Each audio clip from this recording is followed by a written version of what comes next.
Você já imaginou como seria viver em um período pós-Primeira Guerra Mundial? O filme que eu trago para a conversa de hoje se passa exatamente nesse contexto.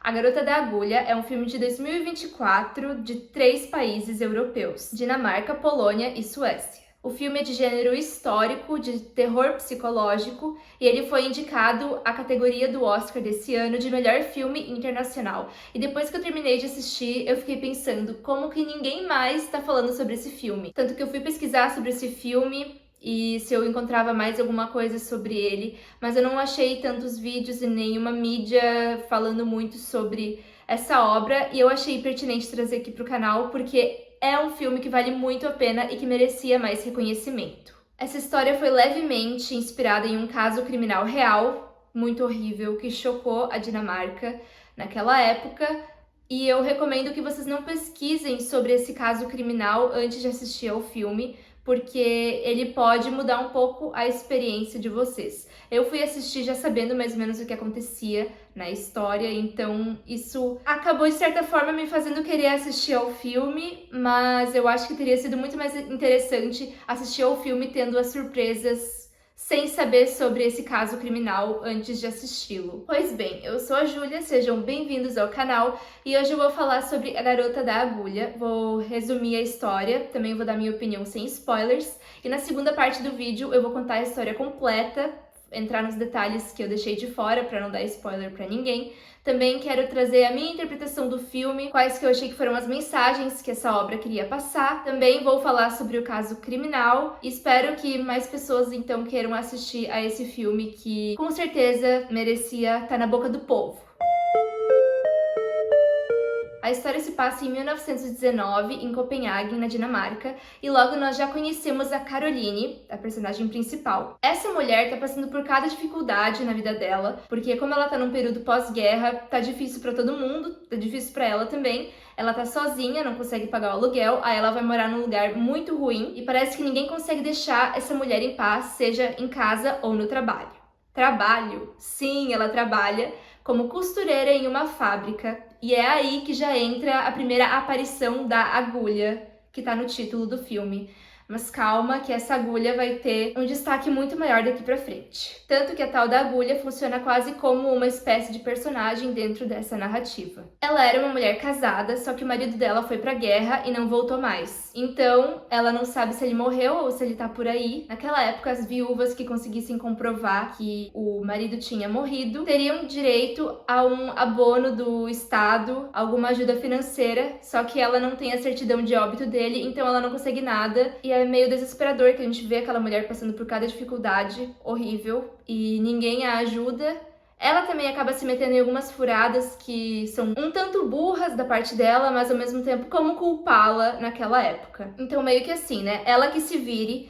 E é inevitável não sentir o terror daquela época dentro desse filme. E esse terror ele vai aos poucos entrando em você. Apesar de ser muito mais um filme de drama, ele também consegue trazer várias pitadas de horror que vão te consumir ao longo do filme. Apesar dele ter vários momentos muito tensos e difíceis de se acompanhar, essa história aqui ela não é melodramática e nem feita de uma forma para te chocar ou para dramatizar ou romantizar alguma situação daquele momento. O filme basicamente só mostra a vida acontecendo. Então, quando tem uma cena um pouco mais leve, é só a vida acontecendo. Mas quando tem uma cena também muito pesada, ele não enfatiza aquilo como se fosse uma coisa horrível. Ele só mostra acontecendo. E a gente sente essa normalidade e naturalidade com a qual as pessoas levavam essa vida. Talvez esse é o ponto em que o terror mais se encontra dentro do filme. Em determinado momento, nós também temos a presença de um personagem que foi muito afetado pela guerra, um homem que voltou da guerra com o rosto todo deformado. Então, pensa só, tinha muitas pessoas que não conseguiam sobreviver, e ele ainda conseguiu sobreviver,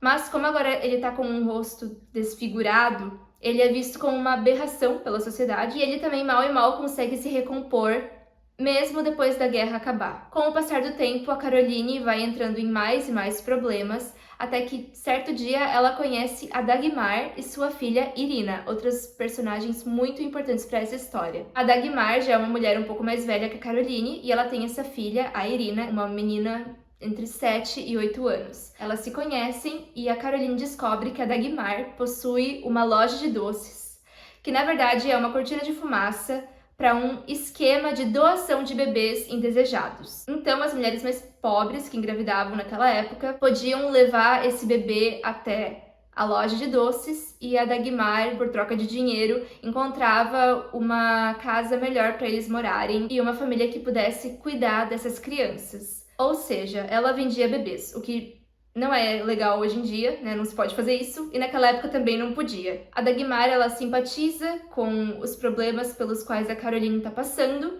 e então ela aceita que a Caroline trabalhe com ela, e aos poucos o horror do filme vai aumentando cada vez mais. E basicamente sobre a história é isso é um resumo do que acontece na maior parte do tempo e dos personagens mais importantes. Apesar desse aqui ser um filme com bastante horror, ele não é um típico filme de terror e, de repente, se você for muito fã de filme de terror de shopping center, aquele tipo de coisa que tem bastante ação e morte e gritaria, esse tipo de coisa, você não vai gostar desse filme. Esse aqui ele vai muito mais para um lado mais histórico e possui uma narrativa mais lenta. Digamos que é um slow burn, uma queimadura lenta, uma coisa que vai acontecendo e desde o início já vemos uma situação muito péssima que vai escalonando até ficar cada vez pior e até explodir e queimar totalmente. Então é um terror um pouco mais realista, mas eu acho que se você é fã do gênero, vale a pena dar uma olhada nesse filme, porque é muito interessante e muito bem executado. Eu achei que a forma como eles misturaram uma história fictícia com um caso criminal foi muito bem estruturada e pensada para fazer um filme diferente, uma coisa que a gente não tá acostumado a assistir. E que bom também que em alguns momentos eles foram para um lado do horror, de certa forma. Porque se a gente parar para pensar, esses momentos pós-guerra, ou também, né, durante uma guerra, são momentos bastante horríveis numa sociedade que possuem bastante horror dentro de si. Então eu achei muito interessante trazer esses momentos de horror se passando em um filme pós-guerra. E outra coisa que contribuiu muito para criar toda essa tensão dentro do filme foi o fato de que eles filmaram tudo em preto e branco. E além de tudo, o filme ele não tem o formato que a gente está acostumado a ver em filmes hollywoodianos, principalmente,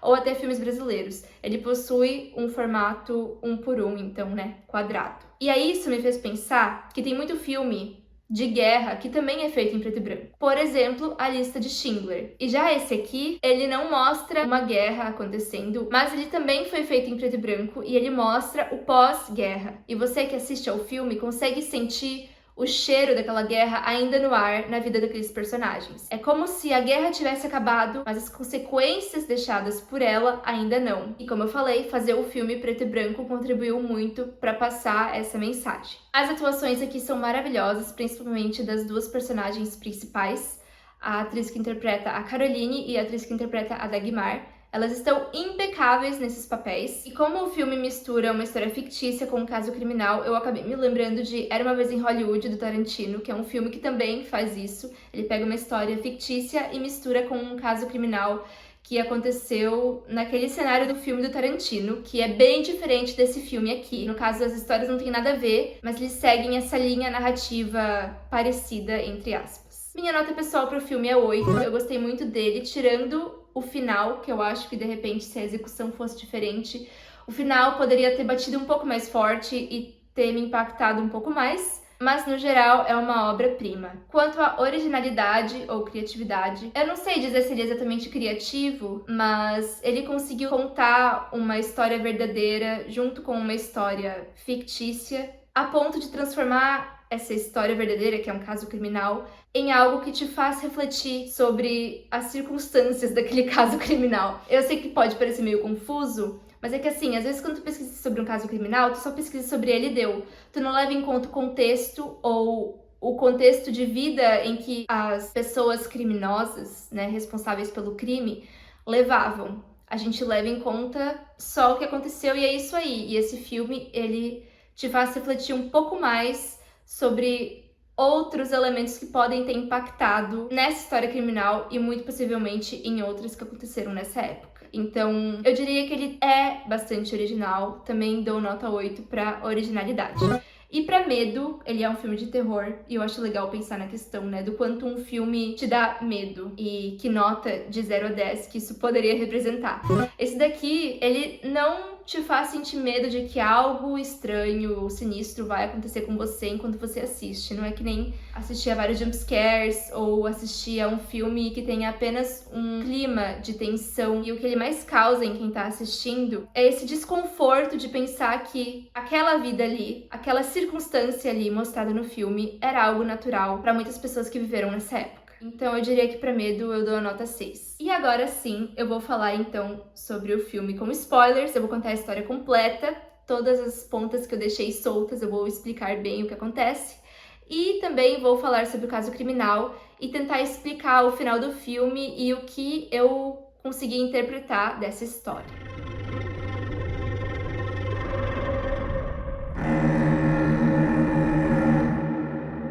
Logo quando o filme começa, temos essa cena inesquecível de abertura. Um pano de fundo preto e bem ao centro aparecem vários rostos desfigurados e cheios de deformidades. Com o passar do filme, enquanto acompanhamos a Caroline tentando se recompor na sua vida, o marido dela volta da guerra e ele está agora com um rosto desfigurado. O filme não entra em detalhes de como que isso aconteceu, mas mostra que agora ele é tratado como uma aberração pela sociedade. E aqueles rostos deformados na cena de abertura do filme fazem referência a isso. Antes de ele voltar, a Caroline acaba se envolvendo com o chefe dela, fica grávida e acredita que isso pode proporcionar a ela uma vida melhor. Mas a mãe desse homem não permite que ele, um homem rico, se case com a Caroline, e então ela é demitida da fábrica e, além de tudo, é abandonada para criar esse bebê sozinha. Como ela achou que iria se casar com esse homem, ela tinha dispensado o antigo marido. Contudo, agora que ela percebeu que tá sozinha, ela vai atrás do marido novamente e adivinha onde ela o encontra? No bar bebendo, claro! Período pós-guerra era a única forma de se desestressar. Mentira, gente! Ele tá num circo sendo usado como atração em um literal show de aberrações, obviamente sendo muito vaiado pelo público porque o rosto dele tá deformado. Este aqui é o primeiro momento em que ele tira a máscara que usava para não assustar os outros e nós podemos ver como que tá o rosto dele depois da guerra. A única pessoa da plateia que aceita tocá-lo e subir no palco para vê-lo de perto é a Caroline. Depois desse reencontro, eles voltam juntos para casa dela. Agora vamos falar de um outro personagem muito importante da história, a agulha. A Caroline vai tomar banho em uma casa pública de tomar banho. É isso mesmo, um local bem humilde, cheio de banheiras e mulheres se lavando, se secando,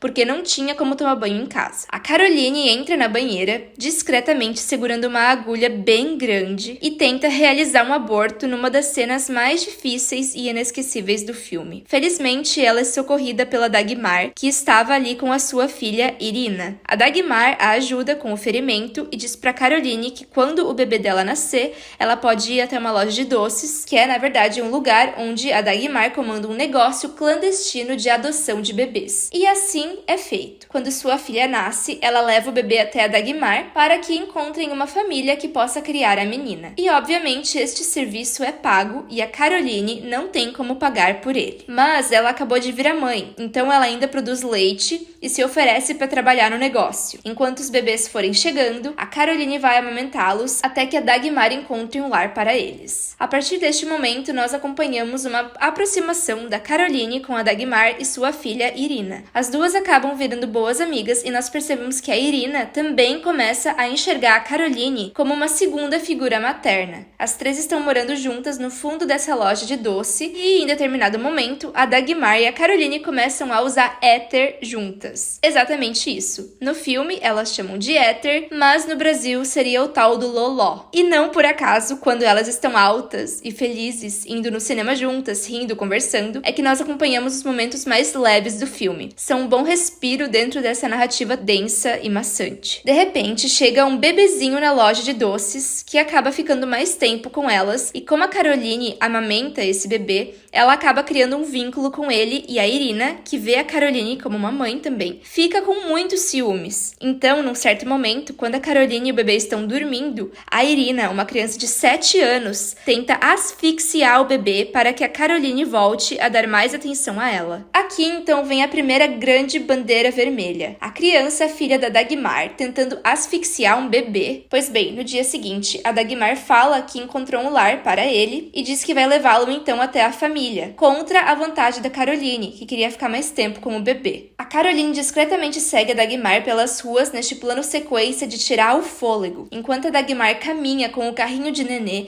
e a Caroline fica seguindo os dois. Nós já pressentimos que algo muito horrível está por vir. A Dagmar dobra a rua e entra em um beco onde ninguém pode vê-la. A Caroline espia para dentro do beco e aí ela assiste, adivinhem só, a Dagmar assassinando aquele bebê com a própria força do corpo dela.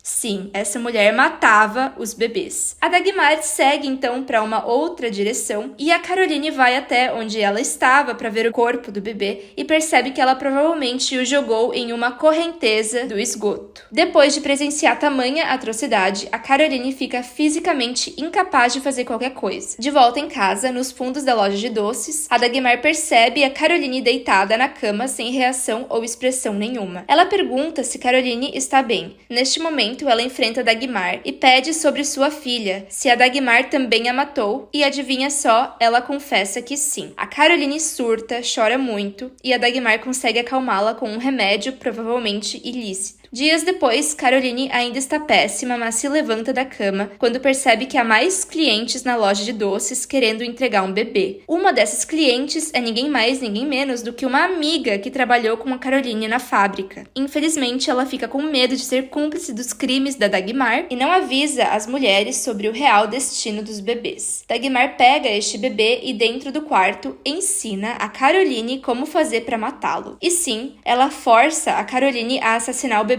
junto com ela e as duas acabam o matando. A filha da Dagmar, a Irina, presencia essa cena tenebrosa e trágica. E dessa vez, para se livrar do corpo do bebê, a Dagmar queima o corpo dele ali no local mesmo. No dia seguinte, adivinhem só, a amiga da Caroline volta e diz que mudaram de ideia e decidiram que vão criar o bebê. A Dagmar demora demais para abrir a porta e elas chamam a polícia, que invade o local. A Caroline percebe que não pode ser vista ali e pula da janela de um andar bastante alto e acaba desmaiando no chão. Enquanto isso, Dagmar é presa pela polícia e a Irina é levada para um orfanato. Um tempo se passa e nós vemos Caroline mal e mal conseguindo caminhar e se movimentar em uma estrada gigante, até que ela chega no local em que o circo está agora. E sim, o seu marido está lá vivendo e trabalhando com esse circo. Os dois se reconciliam e o marido dela a ajuda a curar seu vício por éter. Dias depois, há o julgamento de Dagmar. Ela fala de forma bem transparente e natural sobre os crimes que cometeu. E quando perguntada sobre por que matou os bebês, responde que fez o que alguém tinha que fazer. Que alguém tinha de livrar esses bebês de viverem na miséria. O que de fato seria o destino deles naquelas circunstâncias. E sim, a Caroline estava lá assistindo ao julgamento e as duas trocam um último olhar antes de se separarem para sempre.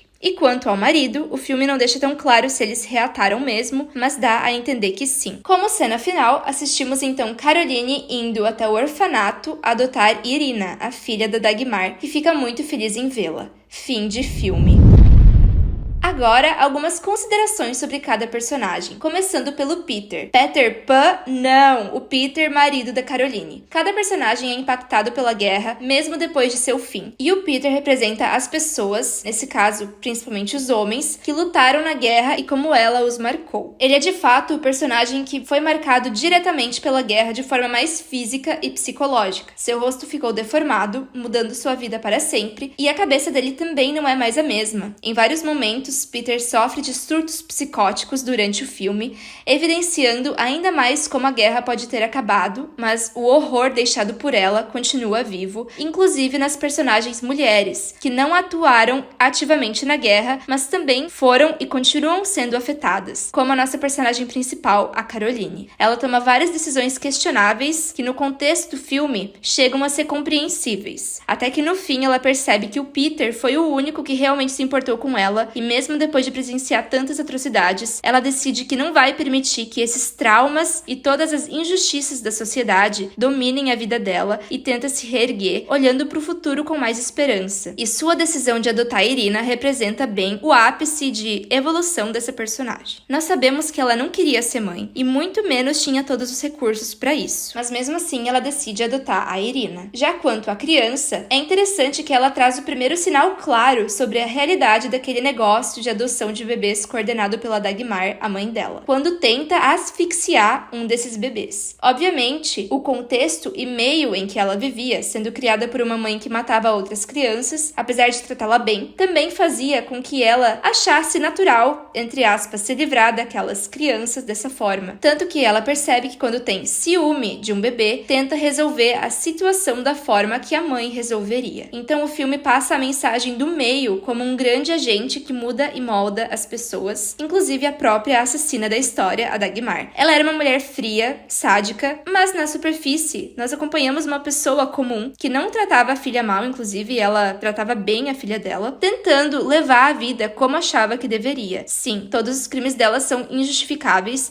mas o filme te faz questionar o papel do meio na personalidade e visão de mundo dessa personagem assassina, que no caso foi uma figura real. E também me fez pensar no quanto outras pessoas, homens e mulheres da época, não foram sendo transformados aos poucos em seres cada vez mais frios por causa do meio em que viviam. Não tem como não pensar na filosofia do Rousseau, que defende que o homem é bom por natureza, mas corrompido pela sociedade. Eu não sei quanto é ser bom pela natureza, se eu acredito totalmente nisso, mas o que o filme tem a mostrar no final das contas é em como um cenário pós-guerra nada mais é do que uma máquina de fazer seres humanos ficarem frios. Quanto à parte do filme que foi inspirada em um caso criminal, reside toda no arco da personagem Dagmar. Dagmar Overby, nascida em 23 de abril de 1887 na Dinamarca, foi uma serial killer que assassinou entre 9 e 25 crianças, incluindo uma dela. Então, tem 9 casos confirmados, mas acredita-se que foram até umas 25 crianças. E ela fez tudo isso durante um período de 7 anos, de 1913 a 1920. Em 1921, ela foi condenada à morte por seus crimes e, em seguida, a sentença mudou para prisão perpétua. Ela trabalhava como cuidadora profissional de crianças nascidas fora do casamento, que se tornaram suas vítimas. Dagmar os estrangulou, afogou e os queimou até a morte, e os cadáveres foram cremados, enterrados ou escondidos no sótão. Eu tava editando e eu acabei descobrindo algumas outras informações sobre esse caso. Então, tinham mulheres que realmente não sabiam que a Dagmar na verdade matava os bebês